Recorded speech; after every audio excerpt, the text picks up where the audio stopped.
Hello बच्चों, कैसे हैं आप सब लोग? एकदम बढ़िया। आज हम फिर क्लास 12th इलेक्ट्रोस्टैटिक्स चैप्टर का टॉपिक प्रोसेस ऑफ चार्जिंग देखेंगे। प्रोसेस ऑफ चार्जिंग स्टार्ट करने के पहले हम कुछ बेसिक टर्म्स देखते हैं। जो पहली टर्म है वो है conductor, substances through which electric charges can flow. Conductors वो सब्सटेंसेस होते हैं जो इलेक्ट्रिसिटी को अपने थ्रू फ्लो होने देते हैं। इलेक्ट्रिसिटी किस तरह से फ्लो हो सकती है? क्योंकि उनके पास में फ्री इलेक्ट्रॉन्स प्रेजेंट है, फ्री चार्जेस प्रेजेंट है। ओके, तो इसी से हम कह सकते हैं conductors are the substances through which electric charges can flow. तो कंडक्टर्स वो सब्सटेंसेस होते हैं जिनके थ्रू इलेक्ट्रिक चार्जेस फ्लो होते हैं। इंसुलेटर्स क्या होते हैं?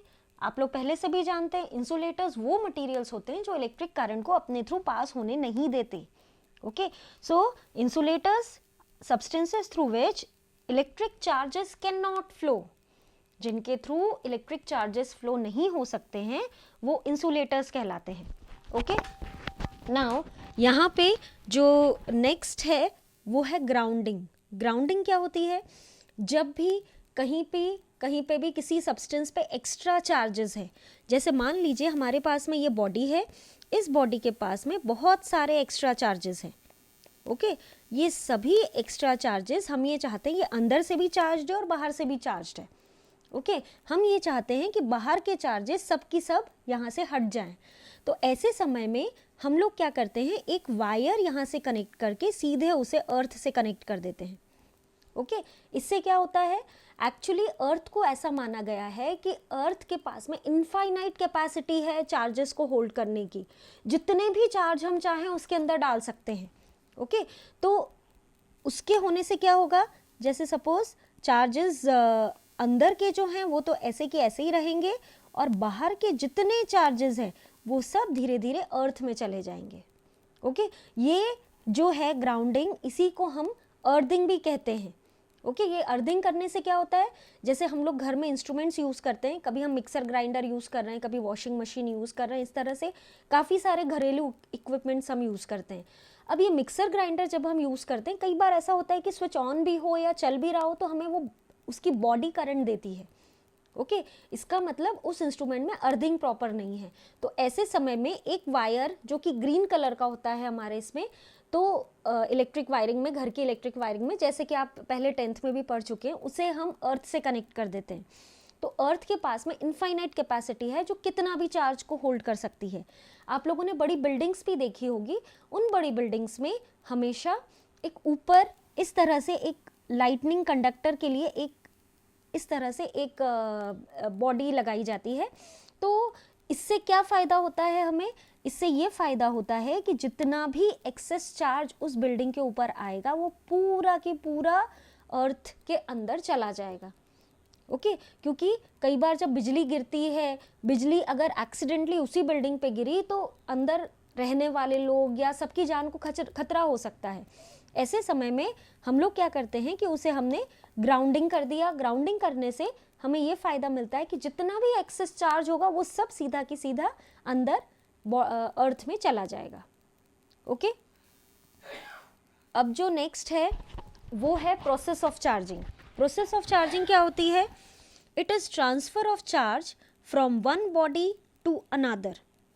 ओके, अब किसी भी बॉडी को जब हम चार्ज करते हैं तो इसमें बेसिकली एक बॉडी से चार्ज दूसरी बॉडी में जा रहा है। ओके, चार्जिंग का मतलब क्या होता है? जैसे मान लीजिए कि हम लोगों ने बचपन से स्ट्रक्चर पढ़ा है एटम का। एटम के अंदर में न्यूक्लियस होता है और डिफरेंट डिफरेंट ऑर्बिट्स में इलेक्ट्रॉन्स मूव करते हैं। ठीक है, तो यहाँ पे है न्यूक्लियस। न्यूक्लियस के अंदर प्रोटॉन्स और न्यूट्रॉन्स दोनों होते हैं। ओके, और जो ऑर्बिट्स होते हैं, ऑर्बिट्स के अंदर डिफरेंट डिफरेंट ऑर्बिट्स में इलेक्ट्रॉन्स मूव करते हैं। ओके, अब ये जो इलेक्ट्रॉन्स हैं, ये आउटर मोस्ट ऑर्बिट में अगर 8 इलेक्ट्रॉन्स हैं तो आपका ऑक्टेट कंप्लीट हो गया, जो एटम है वो स्टेबल हो गया। लेकिन हमेशा तो ऐसा नहीं होता। तो कभी कभी जैसे किसी के आउटर मोस्ट ऑर्बिट में 1 इलेक्ट्रॉन, 2 इलेक्ट्रॉन, कुछ नंबर ऑफ इलेक्ट्रॉन्स प्रेजेंट हैं। ठीक है, अब जैसे हमारे पास में सोडियम ले हम, सोडियम का इलेक्ट्रॉनिक कॉन्फ़िगरेशन 281 होता है। इस 281 में मतलब आउटर मोस्ट ऑर्बिट में इसमें 1 इलेक्ट्रॉन है। ठीक है, तो 1 इलेक्ट्रॉन होने की वजह से इसमें ये टेंडेंसी होती है कि वो 1 इलेक्ट्रॉन को दे के और अपना ऑक्टेट कंप्लीट कर ले। ओके, अब अगर ये 1 इलेक्ट्रॉन को देगा तो इसमें नंबर ऑफ इलेक्ट्रॉन कम हो जाएंगे। देखिए, हम लोग क्या जानते हैं कि एटम जो होता है वो इलेक्ट्रिकली न्यूट्रल होता है। इलेक्ट्रिकली न्यूट्रल होने की वजह से नंबर ऑफ प्रोटॉन और नंबर ऑफ इलेक्ट्रॉन दोनों बराबर होते हैं। ओके, नंबर ऑफ इलेक्ट्रॉन और नंबर ऑफ प्रोटॉन दोनों बराबर होते हैं। ठीक है, अब अगर एक इलेक्ट्रॉन बाहर आ गया तो इसमें नंबर ऑफ प्रोटॉन तो उतने के उतने ही रहे, प्रोटॉन तो हम निकाल ही नहीं सकते हैं, तो नंबर ऑफ प्रोटॉन उतने के उतने ही रहे, इसलिए उसमें एक पॉजिटिव चार्ज लग जाता है जो कि ये शो करता है कि इसमें से एक इलेक्ट्रॉन जा चुका है और एक प्रोटॉन की संख्या ज़्यादा है। ओके, अब उसके बाद में जैसे क्लोरीन है, क्लोरीन इट इज़, उसका इलेक्ट्रॉनिक कॉन्फ़िगरेशन है 287। ओके, अब जब इसका इलेक्ट्रॉनिक कॉन्फ़िगरेशन है 287 तो इसमें ये टेंडेंसी है कि एक इलेक्ट्रॉन जल्दी से लेके अपना ऑक्टेट कंप्लीट कर ले। ओके, अब जब उसे अपना ऑक्टेट कंप्लीट करना है तो जहाँ से भी उसे एक इलेक्ट्रॉन मिलेगा वो एक इलेक्ट्रॉन लेगा। ठीक है, तो अब उसने जब इलेक्ट्रॉन लिया तो उसके जो नंबर ऑफ प्रोटॉन्स है और नंबर ऑफ इलेक्ट्रॉन्स हैं उसमें नंबर ऑफ इलेक्ट्रॉन्स में एक इलेक्ट्रॉन बढ़ गया, इसलिए उसमें नेगेटिव चार्ज आ गया। और ये पॉजिटिव में जब एक इलेक्ट्रॉन उसने दिया सोडियम ने तो उस पर पॉजिटिव चार्ज आ गया। Okay, so transfer of charge from one body to another, ये इसकी वजह से चार्जिंग होती है। ओके, अब जब एक इलेक्ट्रॉन किसी एक एटम में से निकल के दूसरे एटम में जाएगा, इलेक्ट्रॉन का कुछ तो मास है।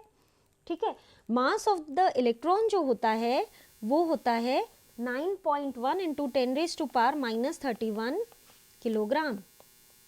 ओके, तो अगर एक इलेक्ट्रॉन यहाँ से निकल के क्लोरीन के पास जा रहा है, मतलब क्लोरीन का वजन थोड़ा सा बढ़ जाएगा, जितना मास ऑफ इलेक्ट्रॉन है उतना बढ़ जाएगा।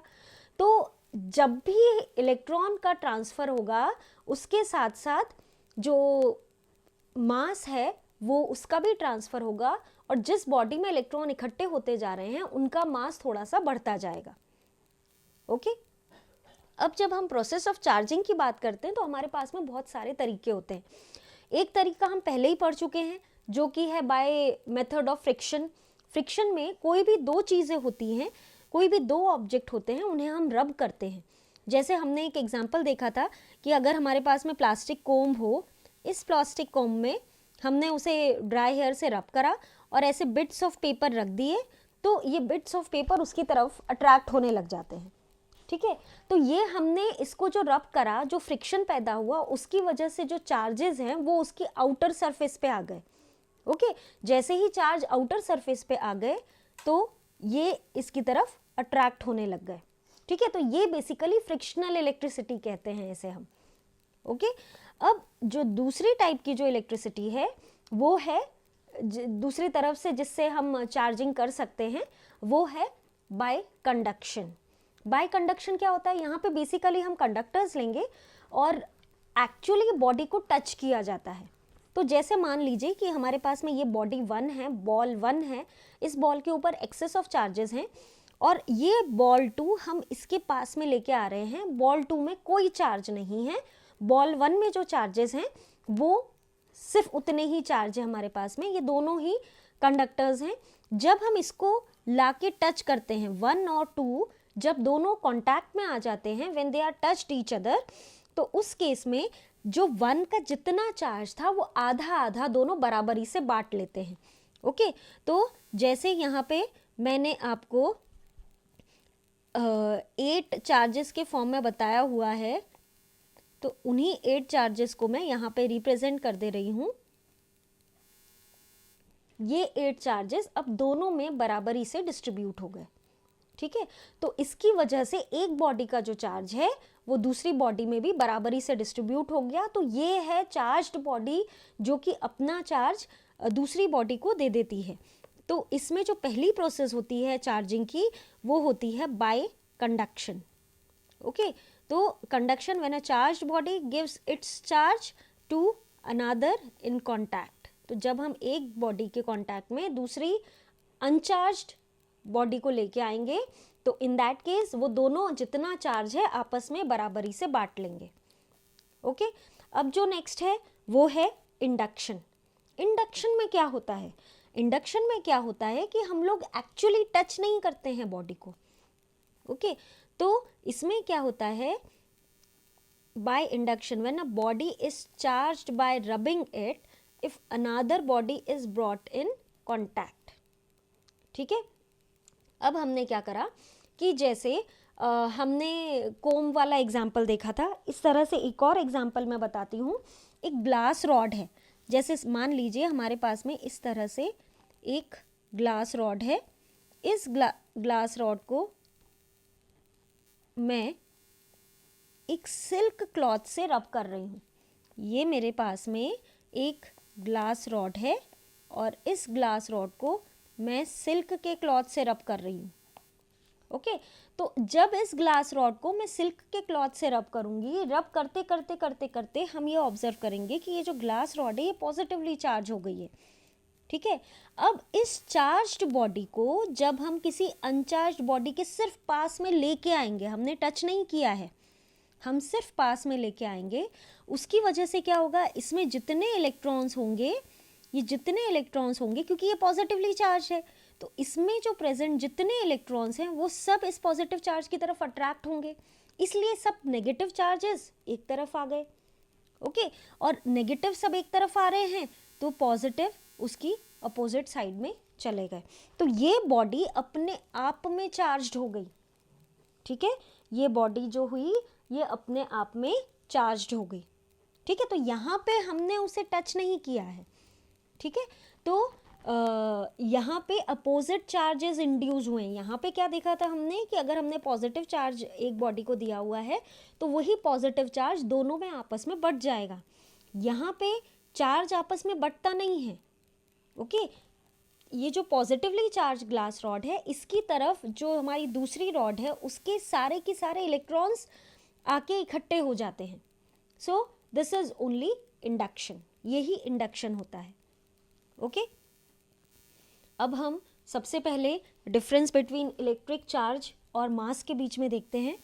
सबसे पहला जो डिफरेंस होता है कि इलेक्ट्रिक चार्ज पॉजिटिव भी होता है, इलेक्ट्रिक चार्ज नेगेटिव भी होता है। ठीक है, लेकिन मास हमेशा एक पॉजिटिव क्वांटिटी होगा। Mass will always be a positive quantity. Okay जो नेक्स्ट है, इलेक्ट्रिक चार्ज हमेशा कंजर्व्ड होता है।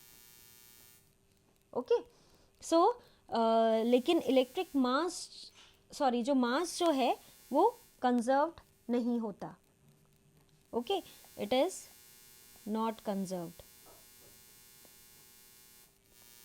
जो नेक्स्ट है, फोर्स जो रहेगा पॉजिटिव चार्ज और नेगेटिव चार्ज के बीच में वो अट्रैक्टिव भी हो सकता है, रिपल्सिव भी हो सकता है, लेकिन अगर तो force between them can be attractive or repulsive, okay अब यहाँ पे जो मास है, ग्रेविटेशनल फोर्स जो लगता है मास पे, किसी भी मास पे, okay so gravitational force is always attractive. Gravitational force जो रहेगा वो हमेशा अट्रैक्टिव रहेगा। Okay gravitational force is always attractive. उसके बाद में चार्ज जो रहेगा वो उसकी स्पीड पे डिपेंड नहीं करता।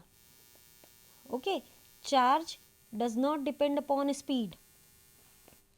चार्ज जो है वो स्पीड पे डिपेंड नहीं करता।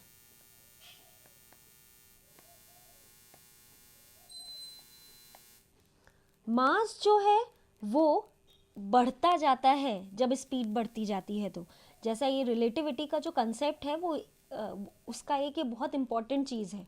ओके तो मास जो है किसी भी बॉडी का वो बढ़ता जाता है। Okay mass of the body increases with increase in speed of the body. Okay तो ये हमारे पास में एक बहुत ही एक इम्पॉर्टेंट पॉइंट रहा। ओके ऐसा क्यों है? क्योंकि थ्योरी ऑफ रिलेटिविटी ये कहती है कि मास जो होता है it is equal to rest mass upon 1/v² minus c²। Rest mass क्या होता है? जब कोई बॉडी रुकी हुई है उस समय जो उसका मास है उसे हम रेस्ट मास कहते हैं। Okay so upon root of 1 minus v² upon c²। v² उसकी बॉडी की वेलोसिटी हो जाएगी और c जो होता है वो स्पीड ऑफ लाइट होता है। ठीक है, तो ऐसे समय में जब उसकी वेलोसिटी बढ़ाते जा रहे हैं हम, ठीक है, ये बढ़ते बढ़ते अगर c के बराबर हो गई, v बढ़ते बढ़ते अगर c के बराबर हो गई तो ये 1 माइनस 1 हो जाएगा। 1 माइनस 1 विल बी 0। 0 मतलब m0 अपॉन 0। ठीक है, तो वो इस मास को इनफाइनाइट बना देगा क्योंकि यहाँ पे m0 कोई भी मास को, कोई भी चीज़ को अगर हम 0 से डिवाइड करते हैं तो हम कहते हैं कि वो इनफाइनाइट हो गई। तो यहाँ पे मास इंक्रीज होता जाता है with the increase in the speed of the body. Okay so children ध्यान से पढ़िएगा, अच्छे से पढ़िएगा, मन लगा के पढ़िएगा। चैनल को लाइक सब्सक्राइब ज़रूर करिए और मेरे साथ साथ पढ़ते जाइए। डाउट्स को अपने कमेंट्स में ज़रूर लिखिए। Thank you.